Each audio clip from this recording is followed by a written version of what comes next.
A'udzu billahi minasyaitonir rajim. Bismillahirrahmanirrahim. Assalamualaikum warahmatullahi taala wabarakatuh. Muslimin muslimat yang dirahmati Allah Subhanahu wa taala, alhamdulillah, pertama kita merafakkan kesyukuran kepada Allah Subhanahu wa taala yang mana dengan limpah rahmat dan izin daripada Allah Subhanahu wa taala kita masih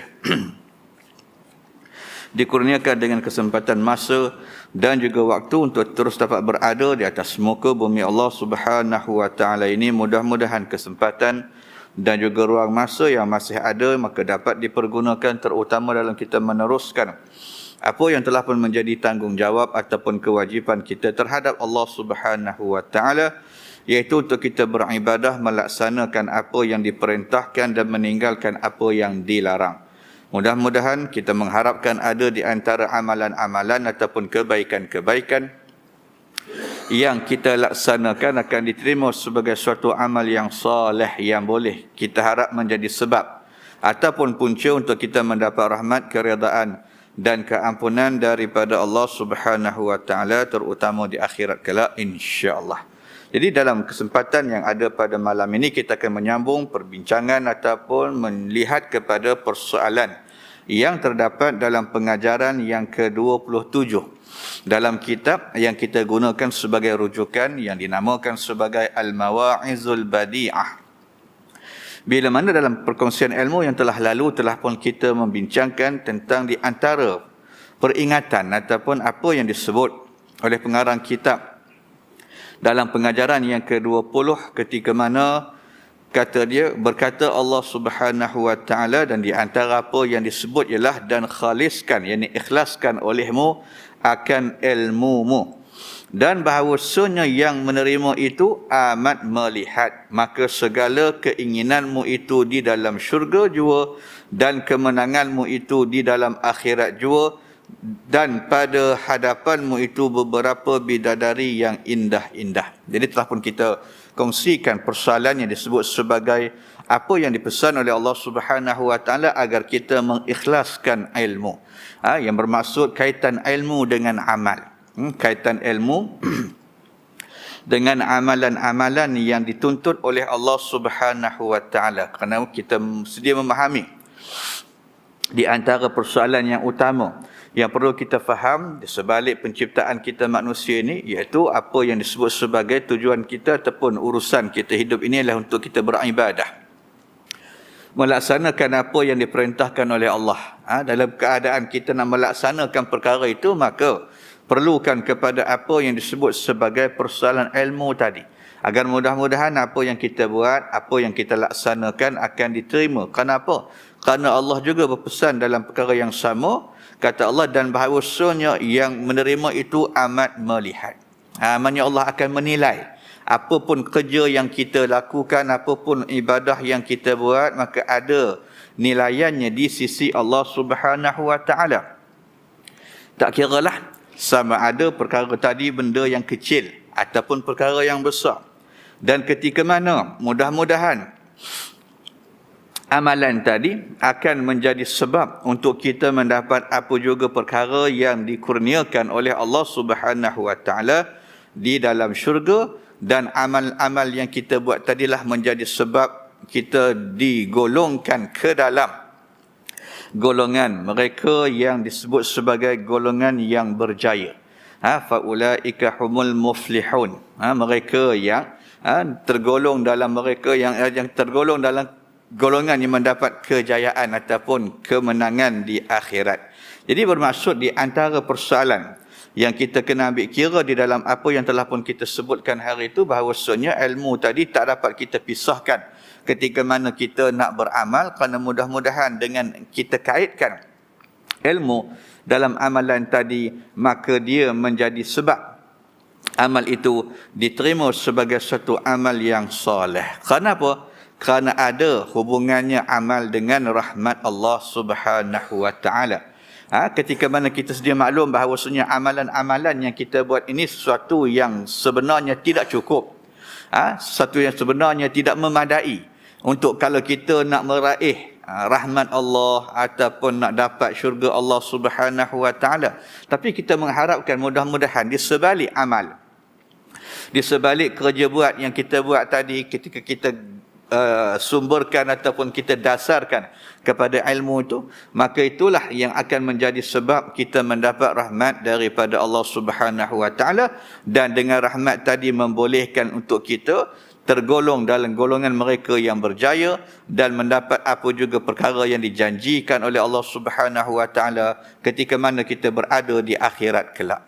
Maka malam ni kita nak kongsi sebahagian lagi daripada persoalan yang berkaitan dengan persoalan hubungan amal dengan rahmat Allah Subhanahu Wa Taala. Kaitan bila mana kita beramal ini, tujuannya mudah-mudahan kita dikurniakan rahmat oleh Allah Subhanahu Wa Taala. Kita diberikan sesuatu yang kita harap menjadi sebab untuk kita mendapat apa juga perkara yang dijanjikan, perkara-perkara yang baik, keampunan, keredaan dan segala apa yang dijanjikan oleh Allah Subhanahu Wa Taala. Maka ketika itu kita nak melihat pada malam ini tentang persoalan yang disebut sebagai hubungan amal dengan rahmat Allah Subhanahu Wa Taala. Maka setiap Muslim beriman bahawa yang akan menyelamatkannya di akhirat nanti ialah rahmat dan kasihan belas Allah Subhanahu Wa Taala ke atasnya. Bukan semata-mata amal soleh dan bekalan yang dibawanya ke akhirat nanti yang akan menyelamatkannya. Bahkan semuanya kembali kepada kehendak Allah, kuasa dan rahmahnya. Maka yang ini menjadi keyakinan kita sebagai orang yang beriman. Dalam keadaan kalaulah kita nak kira amalan yang kita buat ni tak banyak mana, lalu kita melihat ianya agak tidak memadai untuk kita mana kata nak mengharapkan apa yang dijanjikan oleh Allah Subhanahu Wa Taala daripada janji kurniaan yang bermacam-macam. Jadi kita beramalnya apa kata para ulama? Untuk kita mendapat mana kata rahmat daripada Allah Subhanahu Wa Taala. Keimanan kita menyatakan bahawasanya yang akan menyelamatkan kita di akhirat ialah rahmat dan kasihan belas daripada Allah Subhanahu Wa Taala. Maka bila mana kita beramal, maka kita sebenarnya mengharapkan itu. Kita mengharapkan mudah-mudahan Allah memberikan rahmat, melimpahkan rahmahnya ke atas diri kita. Jadi amal soleh walau sebanyak mana sekalipun, ia tetap terlalu sedikit untuk menjadi tagangan syurga dan redha Allah Subhanahu Wa Taala nanti. Jadi amal kita yang kalau kita buat sebanyak mana pun dari segi hukumnya masih sedikit sangat untuk kita nak harap diberikan syurga oleh Allah Subhanahu Wa Taala, diberikan keredaan oleh Allah Subhanahu Wa Taala. Nikmat Allah ke atas kita di dunia ini tidak terperi dan tidak terkira banyaknya. Manakala dosa dan tidak bersyukurnya kita kepada Allah juga terlalu banyak. Lalu amal soleh tak sepadan, manakala dosa pula tidak tertanggung. Dalam keadaan amal kita ni sikit, dalam keadaan amal kita ni tak banyak, di samping itu ditambah pula dosa-dosa yang kita buat setiap hari ni, menggunung, membukit, maka lebih-lebihlah susah kalau kita nak mengharapkan semata-mata amal tadi sebagai sesuatu sebab untuk kita nak mendapat apa juga kurniaan dan janji Allah Subhanahu Wa Taala. Maka ketika mana kita berkeadaan macam itu, dalam keadaan amal tadi tak seberapa, kemudian dosa pula begitu banyak, maka justru itu kita bergantung sepenuhnya kepada Allah yang sifat rahmatnya mengatasi sifat marah dan bengisnya. Maka itu yang kita harap. Bila mana kata memang kita tak boleh, memang kita tak berdaya, memang kita tidak berkemampuan dalam keadaan walaupun misal kata amal kita banyak, tapi dikala itu dosa kita makin banyak, dosa kita makin mana kata bertambah. Jadi ketika itu apa yang kita harap? Yang kita harap ialah rahmat Allah Subhanahu Wa Taala semata-mata. Sebagaimana di dunia ini manusia hidup dengan segala kemudahan atas limpah ruh rezeki dan rahmat Allah, begitulah bahkan apatah lagi manusia di akhirat nanti, di mana kehidupan mereka di sana adalah merupakan hasil dan pembalasan ke atas apa yang telah pun mereka lakukan di dunia ini. Di sana tiada lagi laku usaha dan amalan. Manusia sepenuhnya memerlukan limpah ruah kasihan belas rahmat dan rezeki daripada Allah Subhanahu wa taala. Jadi kalau sekiranya kita hidup di atas muka bumi ni ialah dalam keadaan kita diberikan segala kemudahan, diberikan segala nikmat oleh Allah Subhanahu wa taala, maka di akhirat kita lebih mengharapkan perkara itu. Kita lebih menginginkan rahmat daripada Allah Subhanahu wa taala. Sebab apa? Kerana di sana bukan lagi tempat untuk kita berusaha dan beramal. Yang kita harap ialah apa yang kita lakukan di atas muka bumi Allah Subhanahu wa taala ini. Ketika itulah kata para ulama, kita sepenuhnya mengharapkan apa yang disebut sebagai rahmat daripada Allah Subhanahu wa taala. Baik.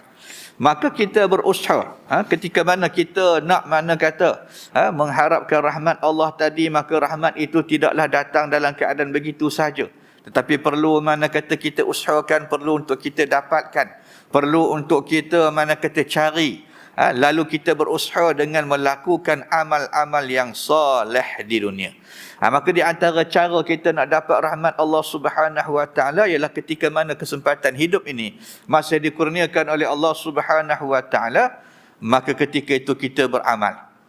Kita mencari ilmu dan untuk kita beramal. Dengan amal tadi kita mengharapkan adanya pahala, adanya ganjaran, dan dengan ganjaran tadi mudah-mudahan kita mengharapkan adanya rahmat yang dikurniakan oleh Allah Subhanahu wa taala. Tetapi walaupun kita dalam keadaan berusaha mencari rahmat dengan melaksanakan amal-amal yang soleh, tetapi ianya terlalu jauh daripada mencukupi. Maka justru itu kita sudah pasti akan bergantung dan menagih simpati dan rahmatnya nanti. Jika tidak, maka malanglah manusia ketika mana manusia tadi akan berhadapan dengan kecelakaan dan kegagalan di akhirat kelak. Jadi ketika mana kita yakin tentang perkara yang tersebut, maka mau tak mau, maka kita kena berusaha. Kita kena berikhtiar semana mampu pun dalam keadaan kena cari amal-amal yang soleh. Kena cari apa yang disebut sebagai wa'amilus salihat, kerana Allah menggabungkan perkataan ini kebiasaannya dengan golongan orang yang beriman. Innal ladzina amanu wa'amilus salihat. Sesungguhnya mereka yang beriman kepada Allah Subhanahu wa taala dan beramal dengan amalan yang soleh. Bukan sekadar amalan aja, tapi amal-amal yang ada sifat yang tertentu. Amal-amal yang ada dia punya ciri-ciri yang khusus yang Allah letakkan, wa'amilus salihat. Dan beramal dengan sesuatu yang disebut sebagai salih di sisi Allah Subhanahu wa taala. Maka yang itulah yang disebut tadi, antaranya untuk kita nak usaha dulu mendapatkan amal yang soleh ni, maka perkara utama yang kita kena ambil kira ilmu tu dululah. Dalam keadaan baru kita tahu mana amal yang dituntut, mana amal yang tidak. Kerana kita bimbang kalau sekiranya tidak ada ilmu, kita melakukan amalan-amalan yang kita rasa banyak, kita rasa baik, tetapi sebenarnya dia jauh daripada sifat yang dituntut oleh Allah Subhanahu wa taala. Kita buat satu amalan, punya amal tadi tidak tergolong dalam kelompok yang disebut sebagai salihat. Amal-amal yang dalam keadaan tidak membawa kepada kebaikan, tidak membawa kepada kriteria yang dituntut oleh Allah Subhanahu wa taala. Maka yang ni yang kita sebut dalam kitab tadi, ketika mana Allah mengatakan maka khaliskan olehmu akan ilmumu. Sebelum kita buat amalan, kaji dulu, belajar dulu, fahami dulu, kemudian mudah-mudahan dengan kita melakukan amal tadi, maka akan disebut ataupun akan diterima amal kita sebagai amal yang soleh. Lalu timbul persoalan, maka apakah artinya beramal soleh? Jadi bila kita sebut tadi amal tu amal yang soleh, tapi dalam masa yang sama, bukankah hujungnya adalah tidak cukup juga? Bukankah elok kalau sekiranya kita di dunia ini terus berserah saja kepada rahmat Allah, atau terus berdoa memohon rahmatnya nanti tanpa perlu kalut dengan amal soleh di dunia ini? Tapi mungkin akan timbul persoalan bila kita sebut tadi bahawasanya amal ni banyak mana pun dia masih lagi tak cukup. Ada untuk kita nak dapat apa yang dijanjikan oleh Allah. Jadi kalaupun kita beramal dengan amal yang soleh, dalam keadaan hujungnya tentu tak cukup juga, maka apakah lebih elok? Nanti timbul persoalan. Apakah lebih bukankah lebih elok kalau kita di dunia ni kita serah aja, mohon aja pada Allah Subhanahu Wa Taala, minta rahmat daripada Allah tanpa kita berusaha walaupun satu amalan. Tanpa kita melakukan usaha dan ikhtiar. Karena kita beranggapan kalau buat sekalipun, banyak mana sekalipun amal kita, tentu tak cukup. Yang soleh pun tak cukup, yang tak soleh lagi tak cukup lah. Maka ketika itu apakah lebih elok kalau sekiranya kita duduk saja kat dunia ni, berdoa kepada Allah Subhanahu Wa Taala, tanpa perlu kita melakukan amal-amal yang disebut sebagai amal yang soleh. Maka situ timbul persoalan. Maka jawapan kepada apa yang disebut sebagai perkara tadi, maka jawapan kepada persoalan ini haruslah difahami dengan baik. Jadi kita kena faham dalam keadaan persoalan ini melihat kepada persoalan, maknanya kepada perkara yang disebut oleh para ulama. Baik. Maka dengan kefahaman yang baik, maka dia akan mengharmonikan hubungan di antara amal soleh yang dilakukan oleh setiap Muslim dengan rahmat Allah Subhanahu Wa Taala yang ditagihnya. Dengan keharmonian itu, setiap kita akan berjalan dengan penuh yakin dan bertawakul kepadanya. Maka kalau dalam keadaan kita nak jawab persoalan itu, kita kena kita faham perkara tersebut dengan pemahaman yang baik. Jangan kita lihat dari sudut luar aja. Memanglah kalau kita ikut dari segi akal, begitulah. Dah kalau kita katakan benda ni tak cukup, baik kita terserah buat apa, minta aja. Itu dari segi luaran, pandangan luaran kita. Tapi sesuatu persoalan tadi kadang-kadang kita harus melihat kepada persoalan yang berada di dalam soalan tu sendiri. Maka dalam masalah ini disebut oleh mana kata penulis, sekarang mari kita bertumpu kepada dua persoalan yang berkaitan. Jadi ketika mana mau tak mau kita balik kepada persoalan tadi, bukan masalah cukup tak cukup, bukan masalah makna kata banyak ke sedikit. Yang penting kita nak berusaha melakukan amal yang soleh agar mudah-mudahan ada di antara amal tadi yang menjadi sebab untuk kita mendapat rahmat daripada Allah Subhanahu Wa Taala. Jadi jangan kira tak cukup. Jangan kira banyak macam orang nak sedekah lah. Dia dijanjikan mana kata sedekah tadi ada pahala, maka jangan kita tunggu banyak. Dalam keadaan kalau nak tunggu banyak, kata kita memang tak banyak. Kenapa? Kerana kita akan merasakan rezeki ataupun harta yang ada akan makin sedikit. Bila mana kata Allah beri banyak, kita merasakan apa yang ada pada kita makin sedikit. Buktinya kita jadi tambah kedekut. Bila kedekut tu jangan rasa sedikit tu. Bila mana kata rasa sedikit tu lah kita tak nak kongsi dengan orang. Bila kita rasa kita tak cukup tu lah kita tak bagi pada orang. Kalau kita merasakan apa yang ada pada diri kita tu dah cukup, dah banyak, tak ada masalah kita nak kongsi. Tapi bila Allah tambah, kita rasa makin kurang. Maka begitu juga dengan persoalan amalan tadi. Bukan persoalan mana kata cukup ke tak cukup. Kerana hakikatnya persoalan tadi memang dah ada jawapan dia. Memang tidak memadai. Tetapi bukanlah masa kata tidak memadai tadi menghalang kita daripada beramal, kerana itu sajalah jalan yang boleh kita buat untuk kita dapat rahmat daripada Allah Subhanahu Wa Taala. Nak tunggu banyak memang tak adalah. Macam soal sedekah tadi. Nak tunggu banyak baru sedekah memang tak dapat. Jadi dikala apa yang ada, sedekahkanlah. Mudah-mudahan itu menjadi kebaikan. Maka serupa dengan amalan tadi. Nak tunggu banyak memanglah tak banyak. Tapi dikala mana kesempatan yang ada untuk kita lakukan, maka buatlah. Dalam keadaan mudah-mudahan itu yang kita harap. Untuk menjadi sesuatu yang memberikan keuntungan dan kemanfaatan kepada diri kita. Jadi ketika itu kita akan balik kepada persoalan yang pertama, bagaimana untuk beramal soleh. Itu perkara yang paling utama. Bagaimana kalau dah kita tahu tadi bahawasanya perkara ni mau tak mau, banyak tak banyak, cukup tak cukup, itu tak menjadi persoalan. Yang penting kita kena usahakan juga, kita kena ikhtiarkan juga. Maka timbul persoalan yang pertama, bagaimana untuk kita beramal soleh. Dan yang keduanya, bagaimana untuk kita mendapat rahmat Allah Subhanahu wa taala. Jadi ada dua persoalan utama yang kita kena faham dalam masalah ini. Kena dia berbalik kepada masalah tadi. Sekarang ni yang penting bukan kita tunggu cukup tak cukup. Soal cukup tak cukup tak jadi soal. Yang penting kita ke mana pun kena usaha, kena ikhtiar melakukan amal yang soleh. Kemudian timbul pula persoalan tadi, bagaimana untuk kita ni beramal dengan amalan yang soleh. Dan yang kedua, bagaimana untuk mendapat rahmat Allah Subhanahu wa taala. Baik.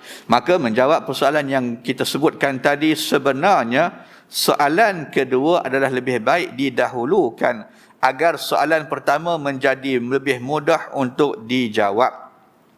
Ini kerana seperti yang saya sebutkan, kata penulis di atas, rahmat Allah adalah paling utama dan segala-galanya, manakala amal soleh pula hanya hadir kemudiannya. Jadi dalam masalah ini untuk kita faham, kata penulis ni untuk kita faham persoalan. Mana kata bagaimana untuk beramal soleh, dan kedua bagaimana untuk mendapat rahmat Allah, maka kita jawab dulu yang kedua tu. Bagaimana untuk kita mendapat rahmat tadi, agar mudah-mudahan soalan pertama tu akan lebih kita dapat jawapan dalam keadaan yang lebih mudah ataupun dalam keadaan yang lebih senang untuk kita fahami. Baik.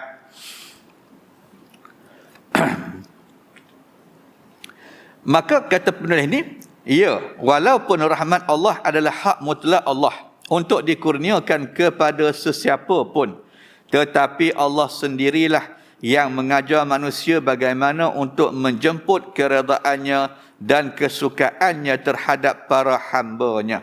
Apabila Allah redha, puas hati dan suka, maka datanglah rahmat dan belas kasihannya ke atas hamba-hamba-Nya. Maka itu dari segi hukumnya. Memanglah kalau kita kirakan rahmat Allah ni sesuatu yang bersifat hak mutlak Allah. Kalau dari segi hukumnya pun, kalau kita tak beramal pun Allah nak beri rahmat, Allah boleh bagi. Kalau sekiranya mana kata Allah tak siapa-siapa untuk dikurniakan rahmat, maka itu hak Allah. Tapi dalam apa juga yang disebut sebagai peraturan tadi, maka dia bersangkutan dengan apa yang disebut sebagai sunnatullah. Ada kaedah dan cara. Walaupun dari segi hukum dia boleh buat begitu, tapi hukum dan caranya ada.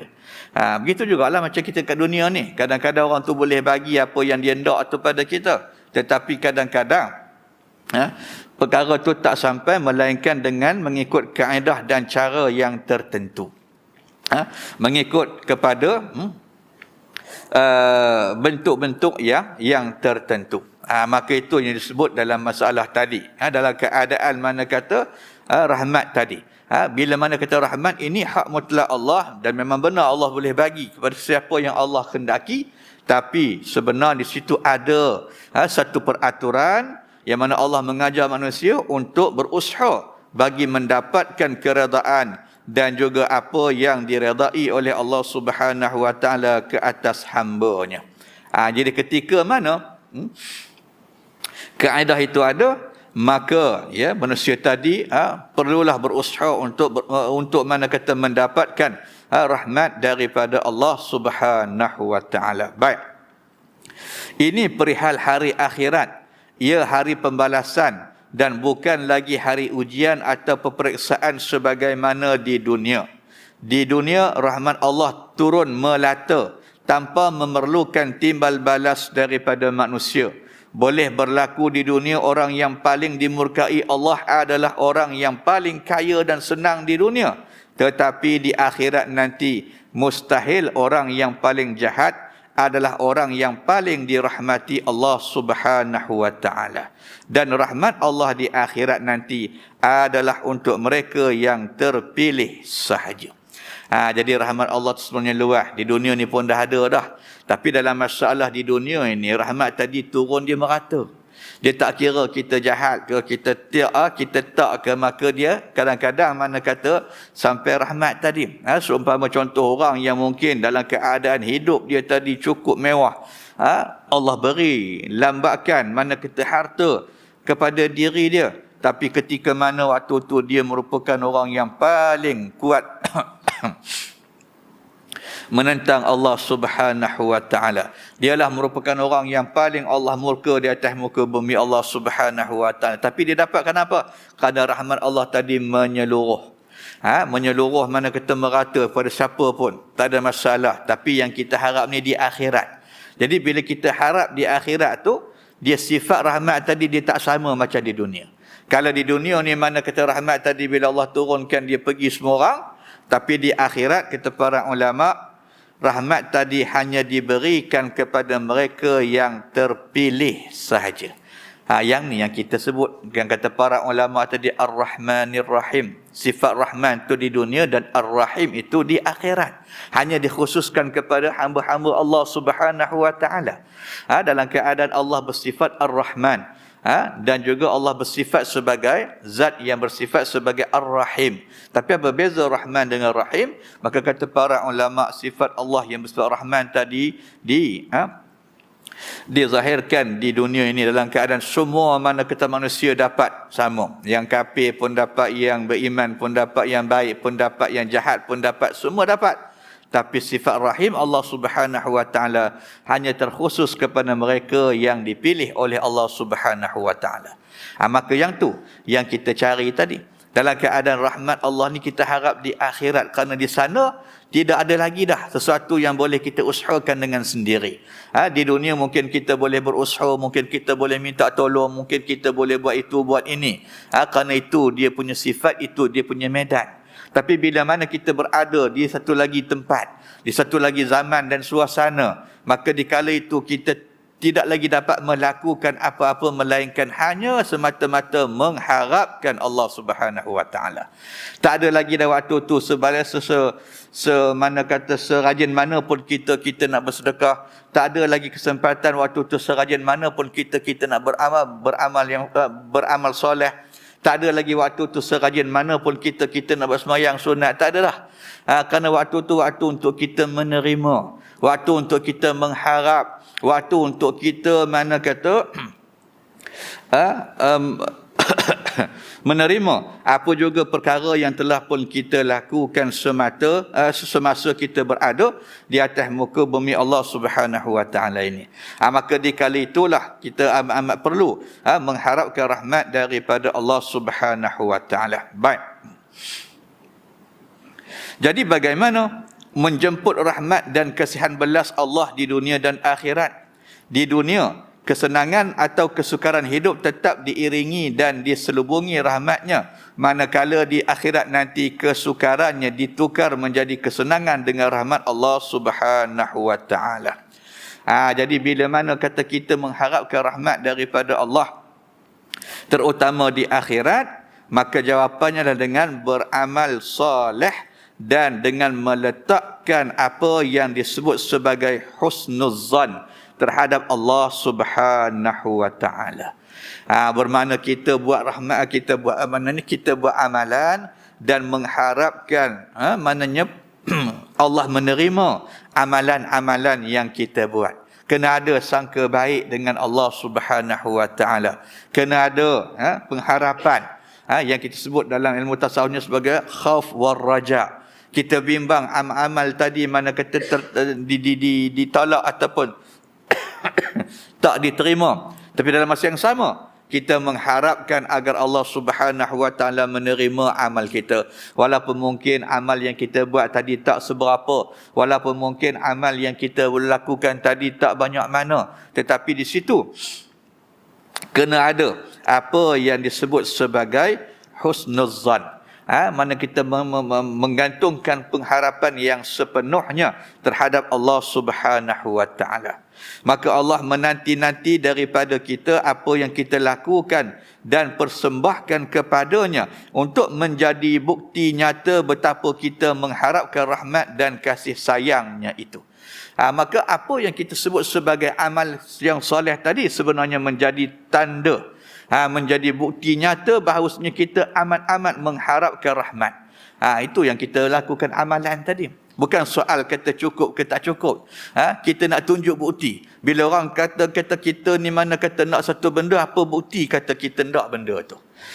Untuk diberikan perkara tadi, untuk melayakkan kita mendapat perkara yang tersebut. Jadi kita kena ada makna kata tanda. Kena ada bukti yang boleh kita zahirkan supaya mudah-mudahan apa yang kita harap tadi tercapai. Maka ketika itulah bila mana kata kita ni nak dapat rahmat daripada Allah, mengharapkan rahmat daripada Allah, maka tak bolehlah rahmat tadi kita harap gitu saja. Tanpa kita bawa bukti, tanpa kita bawa tanda-tanda yang nyata, yang menggambarkan, yang membuktikan bahawasanya kita amat-amat mengharapkan rahmat dan kasih sayang Allah Subhanahu wa ta'ala. Tiada selain kita melakukan apa sahaja suruhannya dan menjauhkan apa yang dilarang oleh Allah Subhanahu wa ta'ala di atas muka bumi Allah Subhanahu wa ta'ala tadi.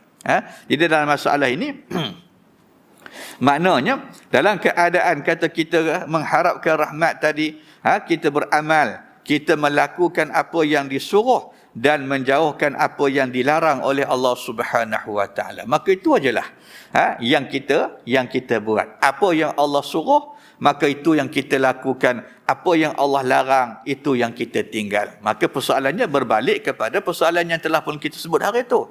Atas dasar ilmu tadi. Kalau kita tak ada ilmu, mana kita tahu yang ni yang disuruh, yang ni yang dilarang. Takut nanti pula terbalik, yang disuruh kita tak buat, yang dilarang tu kita buat. Maka ketika ada ilmu itu tadilah memandu kita, membimbing kita untuk kita melaksanakan perkara yang tersebut agar mudah-mudahan itu menjadi bukti nyata bahawasanya kita benar-benar mengharapkan rahmat dan juga kasih sayang daripada Allah Subhanahu wa ta'ala. Yang itu yang pertama. Begitu juga dengan sangkaan baik dan harapan yang positif daripada jiwa raga kita bahawa Allah Maha mendengar, melihat dan bersedia merahmati kita yang berjalan ke arahnya. Maka begitu juga kena ada husnuzan tadi. Maka mudah-mudahan dengan husnuzan tadilah dalam keadaan mana kata kita meyakini Allah tadi Maha melihat dan Maha mana kata mendengar. Tidak di dalam maknanya pengajaran yang ke-27 itu pun Allah menyatakan bahawasanya yang menerima amalan itu Maha melihat. Allah tahu, Allah mengetahui apa yang kita buat, Allah melihat apa yang kita lakukan, Allah mendengar apa saja yang kita mana kata doakan, yang kita harapkan, yang kita inginkan. Jadi ketika itu kena ada. Kena ada mana kata di samping kita melakukan amal-amal yang dituntut oleh Allah Subhanahu wa ta'ala, maka kena ada apa yang disebut sebagai sangkaan yang baik dan harapan yang begitu tinggi daripada jiwa kita bahawasanya Allah itu Maha mendengar, melihat dan bersedia untuk mengurniakan rahmatnya kepada diri kita. Dan dengan amal soleh dan sifat positif ini, ia adalah jawapan bagaimana untuk menarik rahmat dan kasih sayang Allah di dunia, apatah lagi di akhirat nanti. Maka formula dia tadi, itulah dalam keadaan bagaimana kita nak dapat rahmat dan kasih sayang Allah di dunia dan lebih-lebih lagi di akhirat, dengan dua perkara tadi. Melakukan amal-amal yang soleh dan meletakkan harapan yang tinggi bahawasanya Allah akan mengurniakan rahmatnya kepada kita. Maka mudah-mudahan dua perkara ini kita lakukan, maka insya-Allah kita mengharapkan agar Allah Subhanahu wa ta'ala untuk mana kata memberikan rahmatnya kepada diri kita. Baik. Kemudian kata menyambung lagi persoalan yang berkaitan dengan masalah ini. Baik. Sekarang anda telah melihat bahawa amal soleh adalah tidak semasa kita berada di atas muka bumi Allah Subhanahu wa ta'ala ini. Ia bukan nilai untuk membeli syurga dengannya. Bahkan ia adalah tagangan untuk menarik belas kasihan Allah ke atas diri kita Apabila kasih sayang Allah sudah diperolehi, maka pembalasan ke atas amal soleh yang berbeza-beza di antara manusia akan dikira dan dihitung dengan ganjaran yang melimpah ruah. Ia adalah tanda Allah sedang melimpahkan rahmatnya ke atas hamba-Nya yang diredainya. Maka itu di antara persoalan yang disebut tadi. Jadi kita beramal maknanya bukanlah kerana kita ni mana kata ndakkan syurga tadi. Dalam keadaan maksudnya kita beramal tu lebih kepada kita mengharapkan rahmat. Kerana kalau nak harapkan amal untuk dapat syurga maka memang tak layak lah. Memang tak boleh. Jadi nak dapat syurga tadi kita harapkan rahmat. Maka dengan beramal itulah kita mana kata mengharapkan agar Allah mengurniakan rahmatnya ke atas diri kita. Baik. Jadi persoalan yang pertama tadi bagaimana untuk beramal soleh. Lalu kita jawab persoalan ini. Maka soalan ini penting agar amal soleh adalah benar-benar amal soleh yang sah dan diterima oleh Allah Subhanahu Wa Taala dan seterusnya menarik redha dan rahmatnya. Ya, Allah menyebut di dalam Al-Quran bahawa betapa banyak manusia yang tertipu dengan amal solehnya di akhirat nanti.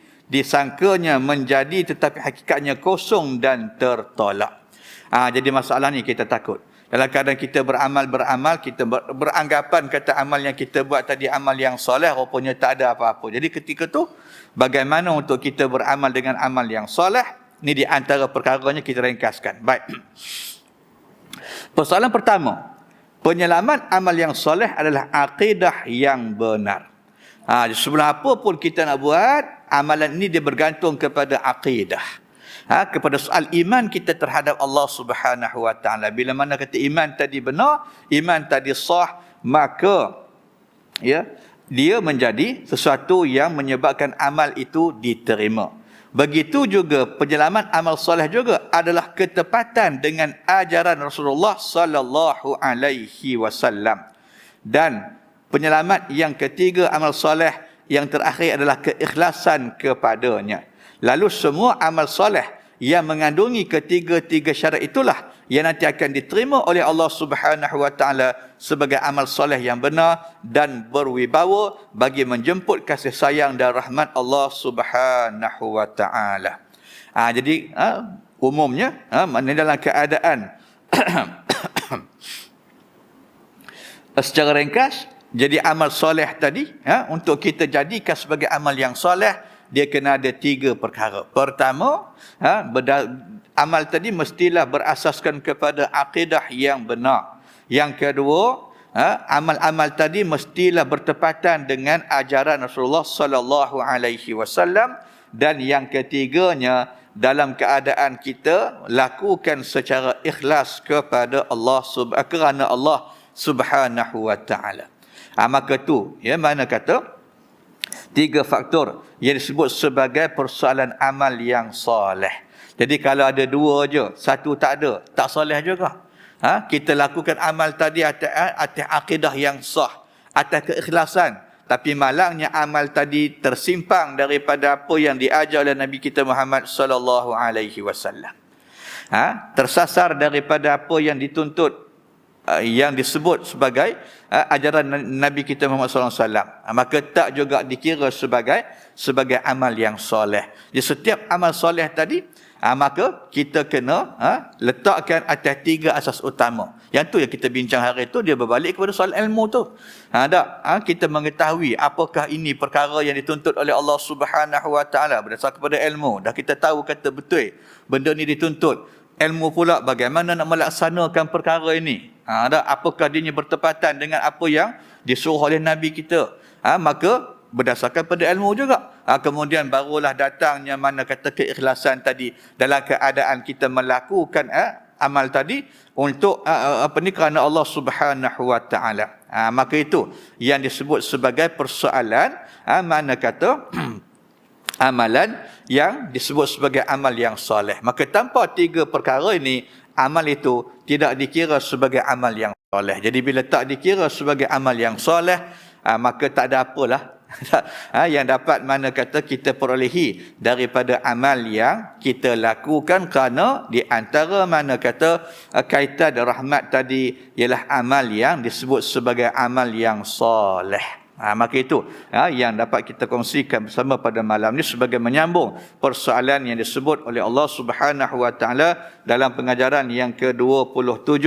Bila mana Allah menyatakan tentang persoalan untuk kita ikhlaskan ilmu dalam keadaan maknanya kita meletakkan bahawasanya setiap amalan yang kita buat ini berdasarkan kepada ilmu, kerana yang menerima itu amat melihat, kerana Allah sedia ataupun Allah Maha mengetahui melihat apa yang kita lakukan, dan dia menjadi penyebab untuk kita mendapat apa juga perkara yang dijanjikan oleh Allah Subhanahu Wa Taala untuk diberikan kepada hamba-hambanya di akhirat kelak. Jadi mudah-mudahan kita mengharapkan Allah Subhanahu Wa Taala sentiasa melimpahkan taufik dan hidayahnya kepada kita agar kita sentiasa dapat melaksanakan amal-amal yang soleh yang kita harap menjadi sebab dan punca untuk kita mendapat apa juga perkara yang dijanjikan oleh Allah Subhanahu Wa Taala daripada kurniaan, maknanya keampunan, kurniaan-kurniaan, balasan-balasan yang baik-baik, dan juga keredaan Allah Subhanahu Wa Taala. InsyaAllah nanti kita akan sambung persoalan baki daripada pengajaran yang ke-27, ketika mana Allah mengingatkan, wahai anak Adam, jadikan olehmu akan dirimu hamba bagiku, supaya adalah aku itu Tuhan bagimu, dan hampirkan olehmu akan dirimu kepadaku dengan menghinakan dunia dan mengasih segala kebajikan, maka bahawasanya Allah Ta'ala itu tiada mensia-siakan ia akan pahala orang yang berbuat kebaikan, dan tiada mensia-siakan akan segala amal orang yang berbuat amalan. Jadi insyaAllah kita akan sambung membincangkan pula apa persoalan yang berkaitan dengan peringatan yang seterusnya yang terdapat dalam pengajaran yang ke-27 di kesempatan yang akan datang, insya-Allah. Jadi untuk itu sama-sama kita tangguh dulu pertemuan ataupun perkongsian ilmu pada malam ini dengan tasbih kafarah dan suratul Asr. Subhanakallahumma wa bihamdika asyhadu an la ilaha illa anta astaghfiruka wa atubu ilaik.